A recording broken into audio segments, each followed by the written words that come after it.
Hello, everyone, and welcome back to the Language Arts Gallery. Today, we're going to continue talking about our personal essay, and we're going to talk about how we can create imagery by using sensory detail in our writing. And we're talking about writing a great introduction and also showing how our characters struggle throughout our story. So let's take a look at two sentences here. I was nervous before the interview. And the second sentence says, my palms were slick with sweat, and the clock's ticking sounded louder than my heartbeat. Of these two sentences, which one helps you to feel the narrator's sense of nervousness? Now, both of these tell us that the narrator is nervous, but the second one really shows us that the narrator's nervous, and we get a sense of how that narrator is feeling. They talk about their palms being slick with sweat. Well, in that particular sentence, they're appealing to our sense of touch.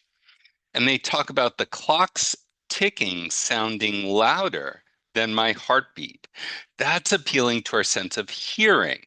So the author is using sensory language to help us feel, to understand what that character is experiencing at that moment, which is real nervousness. So when we're writing, what we're doing is we're helping our audience to imagine what's happening in the story. We don't want to just tell them what's happening. We want to show them. We want them to see and feel the events that are in our text. And one way we can do that is by creating imagery. And we do that by using sensory language or sensory details. These are words or phrases that appeal to our five senses. That's our sense of sight, sound, smell, touch, and taste. So let's get some practice with this. I want you to imagine that you're at a basketball game because we are going to be looking at a text on this. And I want you to imagine what you see, what you hear, what you smell, the things you feel, and also what you might taste. People say, well, touch, what do I feel at a basketball game? I'm not going to touch anything. I'm watching the game. Well, okay, you might be watching the game, but think about when you walk into the game. How do your shoes feel on the sticky floor where lots of people have spilled Coca-Cola and candy? Or maybe how do you feel when you sit down in those hard plastic chairs? Maybe you're a player in that basketball game. How do you feel when the ball is passed to you or when you take a shot? So there are lots of different things we can feel. You can talk about the taste of the popcorn or the hot dogs or the soda that you're drinking. We can talk about the taste of the Gatorade or the water when you get off the court after you're really tired from playing. What do you smell?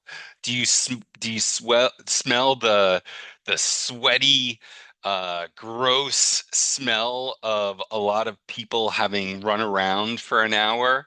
The inside of a gym. Help your reader to experience that. What's the inside of that gymnasium like?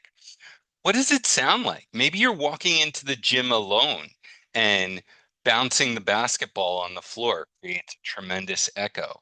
Maybe you're walking into a packed gymnasium and you hear everyone screaming.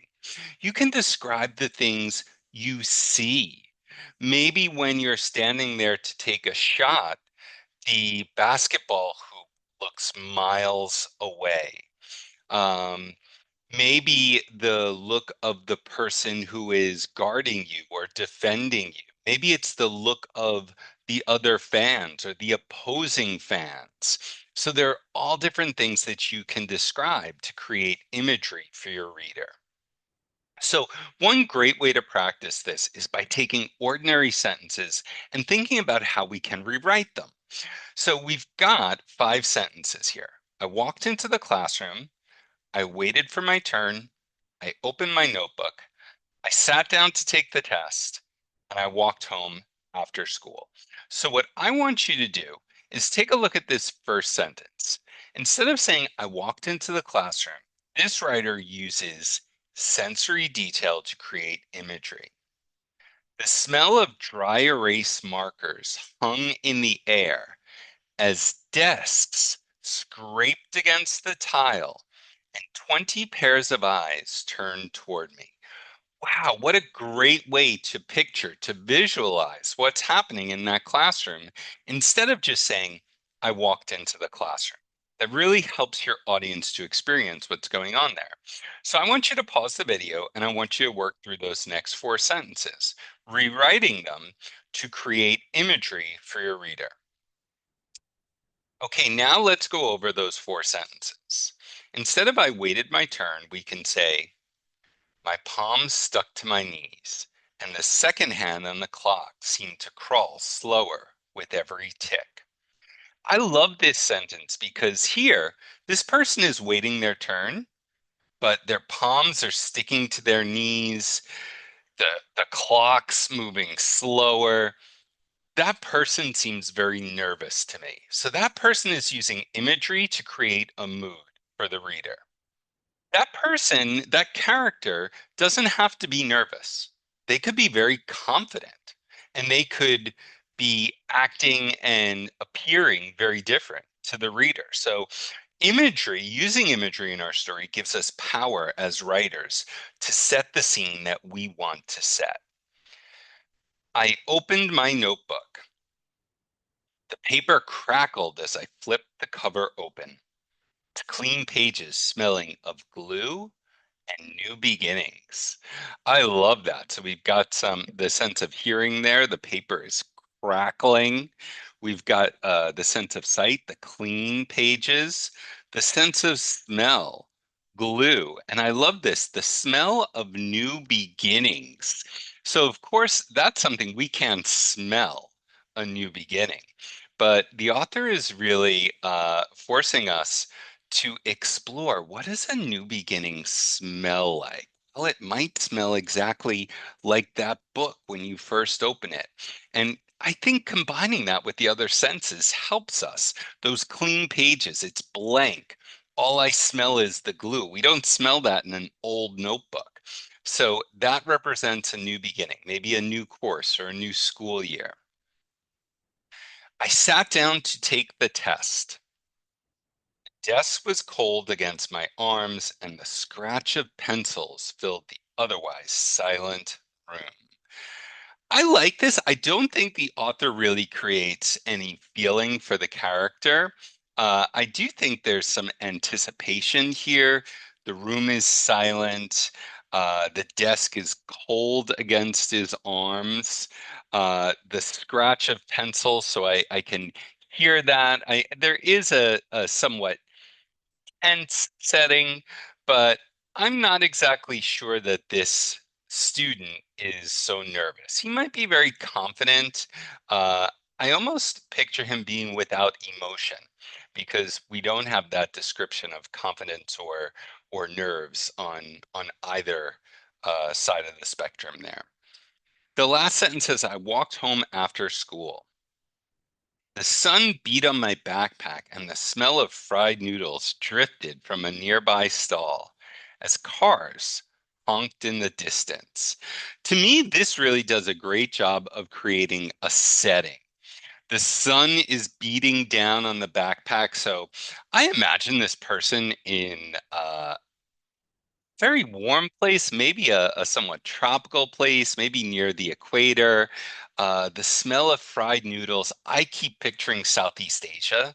I spent a lot of time living in Indonesia, so to me, this really feels like Indonesia. The smell of the street food, the cars honking, the hot sun coming down on you. So that's what I connect. The personal experience, I connect to that sensory image. And that's what great writers do. We create that image, but we also allow our readers to connect their experiences to it.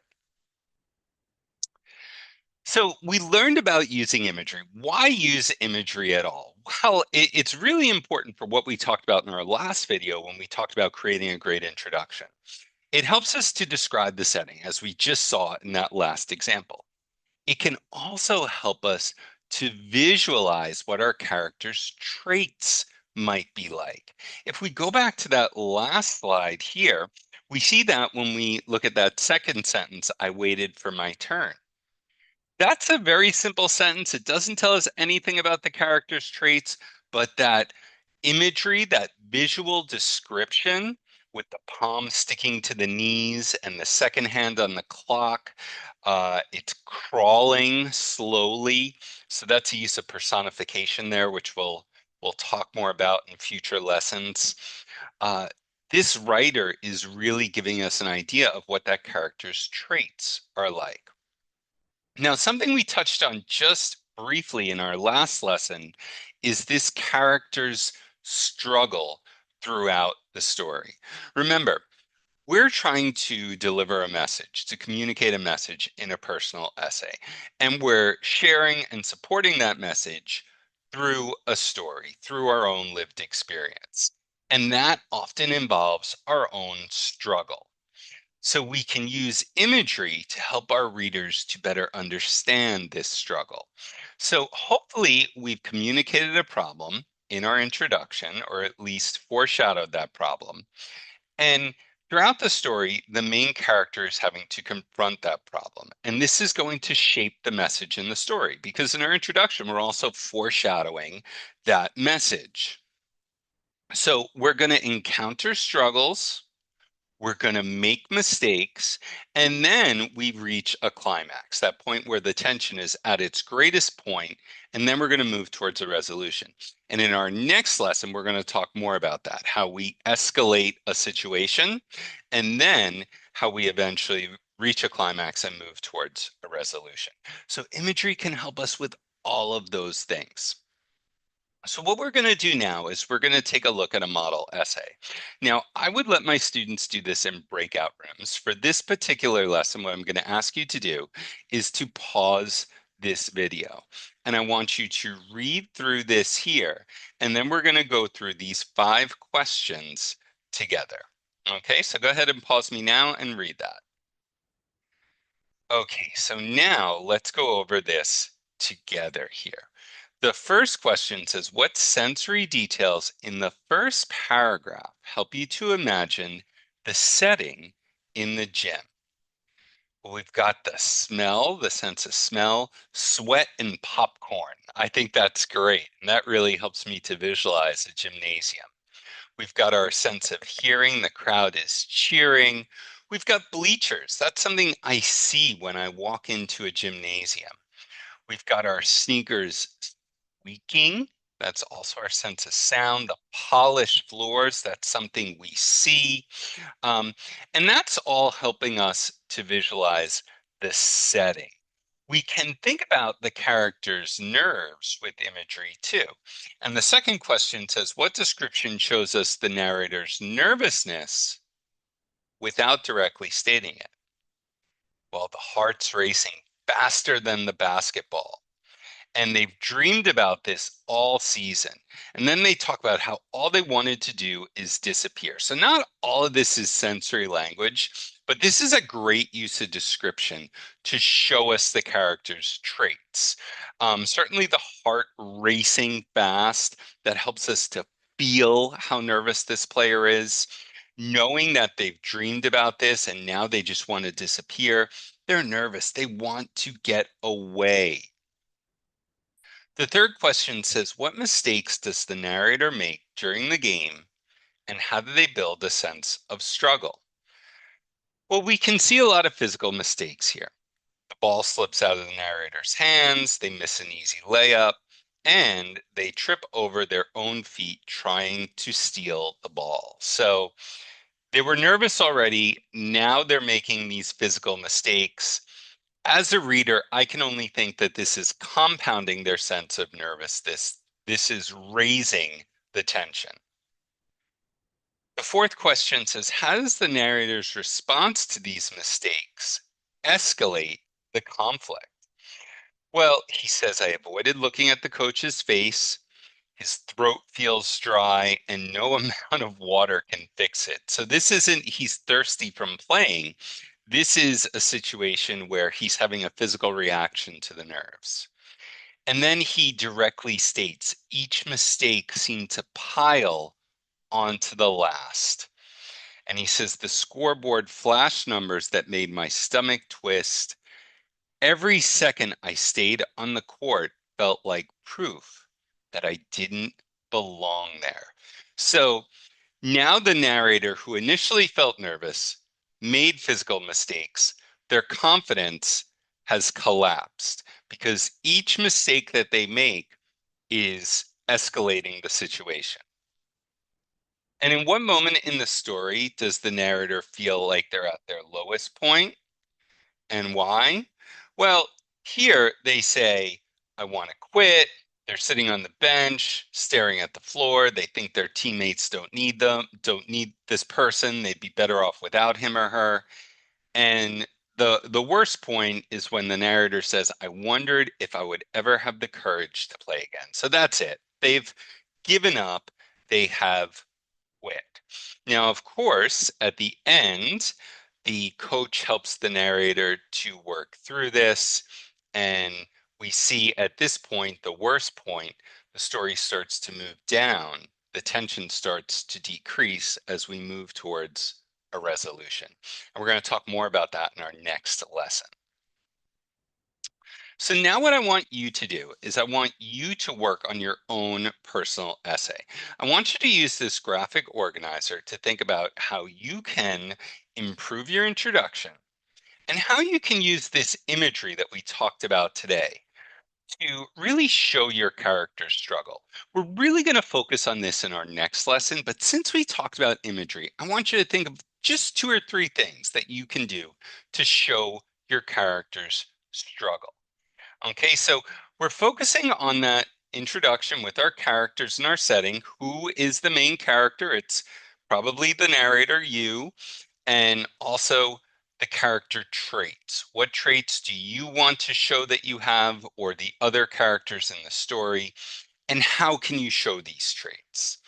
Okay, not just I'm nervous, I'm happy, I'm excited. What shows the reader that? The setting. Use sensory language to describe that setting.